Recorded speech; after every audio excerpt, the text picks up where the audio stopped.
We recently did a video about how Donald Trump over the weekend dropped a sinister quote indicating that he believes he is inherently above the law. And though some Republicans called him out for it, most of MAGA seemed to celebrate it. Unfortunately, Trump seems to be doubling down on this very authoritarian notion and retweeted it in response to news of a disfavorable court ruling against Trump.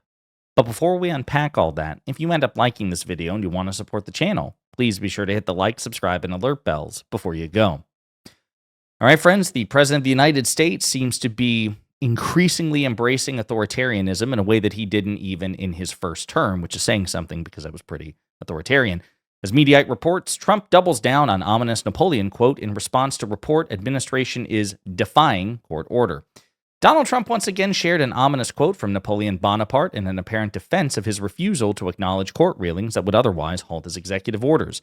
On Sunday, Trump posted a screen grab of a tweet from X by conservative writer Logan Hall, who shared the quote in response to a news report about a Rhode Island judge accusing the Trump administration of defying its court order, stopping his federal funding freeze. So this is a screenshot from Truth Social. You have Donald Trump retweeting Logan Hall, who shared this image of Napoleon Bonaparte, he who saves his country violates no law.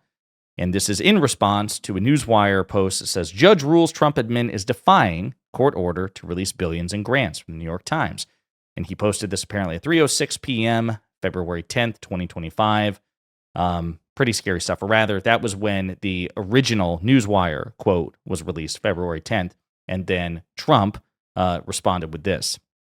The doubling down came one day after Trump posted a version of the quote himself without attribution to Truth Social and Twitter. Quote, he who saves his country does not violate any law. The quote is reportedly a line from the 1970 film Waterloo about the French dictator as he justifies his absolute rule. Trump's repost on Sunday, however, appeared to signal more clearly than the previous post, made without context, that the president would not be backing down in defiance of judicial rulings as a matter of purpose. In just the past few weeks, federal courts have blocked Trump's efforts to slash funding, birthright citizenship, and purge of federal workers. This apparent rejection of judicial oversight, however, and in a move that has alarmed conservative and liberal commentators alike, Trump and his team have gone on the offensive and railed against the judges who have ruled against the orders. J.D. Vance further ignited alarm by commenting that, quote, judges aren't allowed to control the executive's legitimate power. White House Press Secretary Caroline Leavitt then accused the media of fear-mongering about a constitutional crisis, which we might be in the midst of one. I mean, it's true. We've discussed this in a previous video. We have explicit confirmation from a federal judge that the Trump administration was violating the plain and unambiguous text of a temporary restraining order. Now, of course, if that happened by a Democratic administration, from the ruling of a federal judge going against a Democratic administration, conservatives would be flipping out. But because it's Trump, it's very different. As a matter of fact, I want to remind you, and I'm actually going to recite myself here. You guys remember the Trump immunity decision, Trump v. United States, which happened in June or July of last year? Perhaps the most disastrous court ruling in modern American history, potentially even more so than the Dobbs decision, which overturned Roe v. Wade. It gave enormous discretion to a rogue president to violate the law because it makes it incredibly difficult, virtually impossible, to successfully prosecute a former president, right? So again, to somebody like Donald Trump, you've just basically given him carte blanche to do whatever the hell he wants. And what's interesting is, as I was, zinging conservatives on social media, as I like to do, just like poke and prod and say, okay, are you principled or are you authoritarian? Of course, unfortunately, most Trump supporters have an authoritarian vision of the country. They want to elevate him above the law. And again, even though some prominent conservatives spoke out against this, not nearly enough, and certainly not in the numbers they would if it had been a liberal president or Democratic president who said something similar. But what I was reminded of was a poll during the Trump v. United States aftermath, the presidential immunity aftermath from YouGov, okay? Views on presidential immunity. And this question was posed to Republicans. Do you favor immunity for presidents? Do you favor immunity for Trump specifically? And though 45% of Republicans, only 45%, a minority, favor immunity for U.S. presidents as a general proposition, when you change U.S. presidents to Trump specifically, a specific U.S. president, that number shoots to a supermajority, 67%. of registered Republicans favor immunity for Trump. That's authoritarian cult shit. That is objectively disgusting, unpatriotic, anti-American. And by the way, I'd say the same thing if there were a similar poll for Democrats about, only 45% of Democrats support presidential immunity as a general proposition, but 67 support it for a specific Democratic president. I would also be disgusted. Fortunately, for the rest of us who are liberal or aligned with the Democrats appear to be much more principled and much more patriotic and much more allergic to the notion of presidential immunity, because that same poll just asked everybody, U.S. presidents, should they have immunity for actions taken while in office?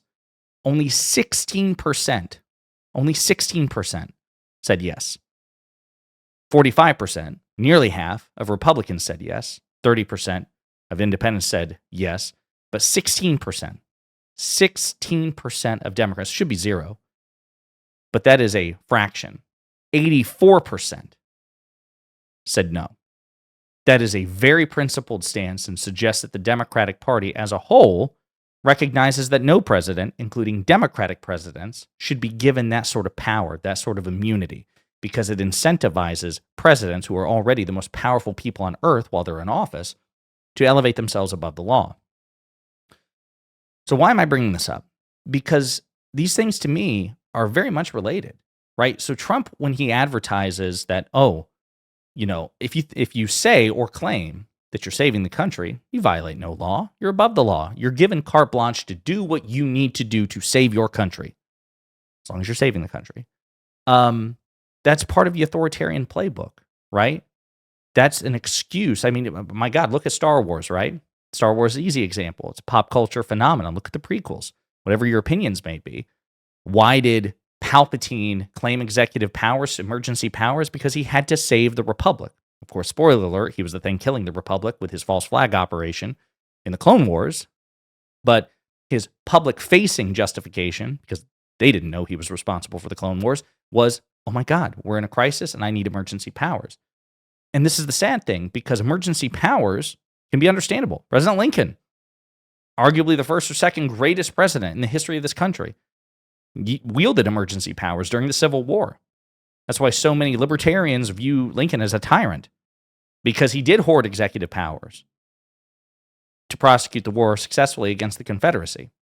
And of course, he died shortly after the surrender at Appomattox, right? So we have no idea, I suppose, if there would have been an extraordinary release of executive authority. I'd like to think that there was, because Lincoln was a relatively principled person, certainly was somebody with that kind of power. But the point is this. They take legitimate notions like, okay, in an emergency, you want an agile, energetic executive. And then Trump takes it and runs with it and just says, okay, not only do I need more discretion as a president in a time of emergency, I need a blank check. I can do whatever the hell I want.